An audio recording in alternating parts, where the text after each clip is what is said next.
శ్రీ శ్రవణ ఛానల్‌కి చిన్నారులందరికీ, శ్రోతలందరికీ కూడాను మరొక్కసారి స్వాగతం.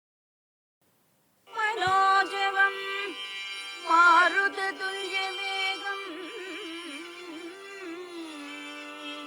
జితేంద్రియం బుద్ధిమతాం వరిష్టం వాతాత్మజం వానరయోధముఖ్యం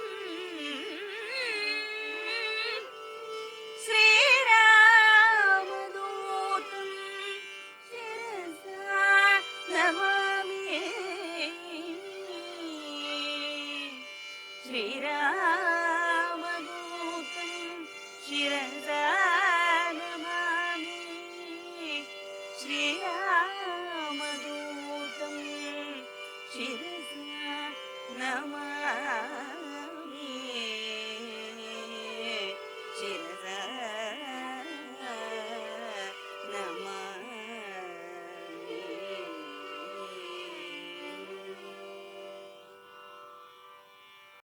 మనోజవం మారుతతుల్య వేగం అంటూ మనం చెప్పుకున్నాం. దీనికి అర్థం ఏంటి అంటే, మనస్సు కంటే వేగంగా ఆలోచించగలవాడు. గాలి కంటే వేగంగా ప్రయాణం చేయగలిగినవాడు. ఇంద్రియాలను జయించినవాడు, ఇంద్రియాలను అదుపులో పెట్టుకోగలిగినటువంటి బుద్ధి ఉన్నవాడు. వాయుదేవుని కుమారుడు, వానరసేనకు నాయకుడు, శ్రీరామదూత, ఈ హనుమంతుని మనం శరణు వేడుతున్నాము అంటూ చెప్పుకున్నాం అన్నమాట ఈ శ్లోకంలో. అంటే ఈరోజు మనం చిరంజీవి అయిన హనుమ గురించి తెలుసుకుంటున్నాం.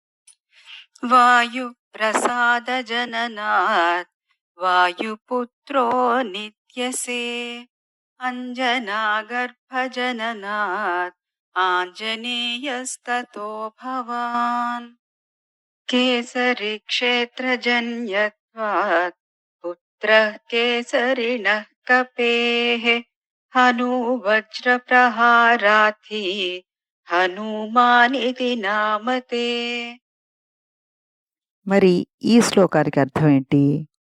ఈ శ్లోకంలో మనకి వాయు అనుగ్రహం చేత పుట్టడం వల్ల ఆయనకి వాయుపుత్రుడని, మరుత్పుత్రుడు కావడం చేత మారుతి అని పేరొచ్చింది. అలాగే అంజనాదేవి గర్భంలో జన్మించాడు కాబట్టి ఆంజనేయుడు అని పిలుస్తున్నారు అని చెప్పారు.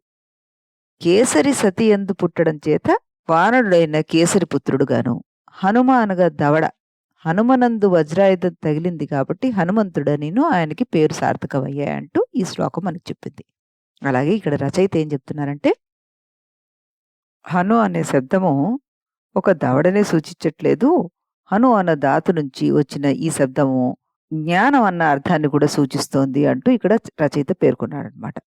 అంటే చక్కని దవడలు కలిగినవాడు కాన హనుమంతుడు అన్న నామధేయం కూడాను ఆయనకి సార్థకం అవడమే కాకుండా, జ్ఞానము అన్న శబ్దాన్ని తీసుకుంటే కూడాను ఆయన జ్ఞానవంతుడు అనేది ఇక్కడ మనకి ప్రస్ఫుటం అవుతోంది అంటూ రచయిత చెప్పారనమాట. ఆ తర్వాత రామాయణంలో హనుమత్ జననం ఎలా జరిగిందో మనం తెలుసుకుందాం. పుంజిక స్థల గొప్ప సౌందర్యం గల అప్సరస.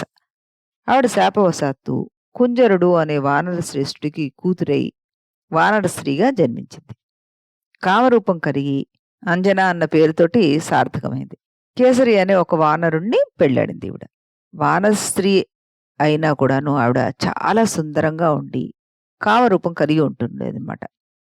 ఒకసారి ఆవిడ మనిషి రూపాన్ని దాల్చి పర్వతాగ్రమున విహరిస్తోంది ఆవిడ. అక్కడ వీస్తున్న గాలికి ఆవిడ కట్టుకున్న వస్త్రం కొంచెం తొలగిందిట, కొంచెం అటు ఇటుగా అయింది.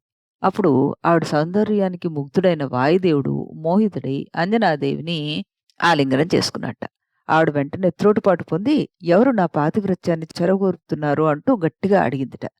అంజనా వాక్యాన్ని విన్న వాయుదేవుడు, నేను కీర్తిమతిని, పతివ్రతగు నేను ఆలింగనం చేసుకుని నీలో ప్రవేశించాను, నేను నిన్ను హింసించను, నువ్వెంత మాత్రం భయపడద్దు అంటూ చెప్పి, వీర్యవాన్ బుద్ధి సంపన్నః తవ పుత్రో భవిష్యతి మహాసత్వో మహాతేజ మహాబల పరాక్రమః లంఘవే ప్లవనే చైవ భవిష్యతి యమాసమః.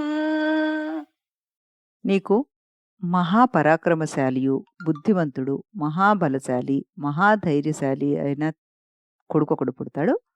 అతడు సముద్ర లంఘనంలో, ఆకాశ గమనమునందు కూడాను నాకు సాటిగా గలవాడు అవుతాడు అంటూ చెప్పాట.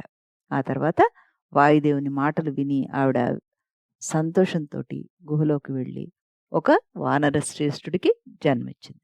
ఆ వానరుడు బాలుడుగా ఉన్నప్పుడే ఉదయించే సూర్యుడిని చూసి ఫలం అనుకుని దాన్ని తినాలని 300 యోజనాలు పైకెగిరి అంతరిక్షాన్ని చేరడం మొదలుపెట్టాట. దాంతోటి ఇంద్రుడు కోపగించి వజ్రాయుధాన్ని ప్రయోగించాడు. ఆ వజ్రాయుధపు దెబ్బకి హనుమంతుడు పర్వత శిఖరంపై పడిపోయాడు. దాంతోటి అతని ఎడమ దవడ విరిగిపోయింది. అందువల్ల హనుమంతుడు అన్న పేరు అతనికి సార్థకమైంది. సకల ప్రాణులకు ప్రాణాధారి అయిన వాయుదేవుడు ఆ బాలుణ్ణి ఇలా కొట్టడం చూసి చాలా కోపం తెచ్చుకున్నాడు. ముల్లోకాలను వాయురహితంగా స్తంభింపజేసేశాడు. అప్పుడు ముల్లోకాలు క్షోభిల్లుతూ దేవతలందరూ కోపగించిన వాయుదేవుణ్ణి ప్రసన్నం చేసుకోవడానికి ఆయన దగ్గరికి చేరారు.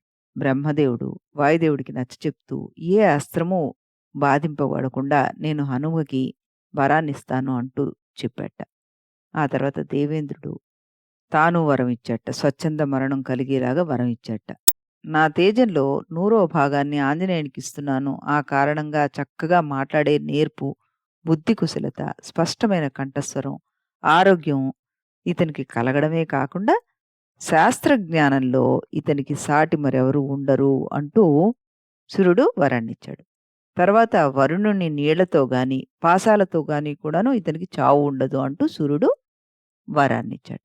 తర్వాత వ్యాధి లేని వరాన్ని, యమదండం సమీపించలేని వరాన్ని యముడిచ్చాట. తర్వాత తన గద వలన మరణం కూడా ఉండదంటూ కుబేరుడు ఆయన ఇచ్చాట. తన ఆయుధాలేవి ఇతని మీద పనిచేయవంటూ శివుడు వరం ఇచ్చాట. బ్రహ్మాస్త్రం వల్ల మరణం లేని వరాన్ని దీర్ఘాయుష్తో పాటు బ్రహ్మిచ్చాడు. ఏ అస్త్రశస్త్రాలు ఇతన్ని బాధించవని విశ్వకర్మ దీర్ఘాయుష్త్వాన్ని ప్రసాదించాడు. అంతేకాకుండా బ్రహ్మ ఆయనకి ఇంకా ఏం వరాలిచ్చాడు? కామరూపము, కామ గమనాల్ని, అజేయత్వాన్ని కూడా ఇచ్చాట.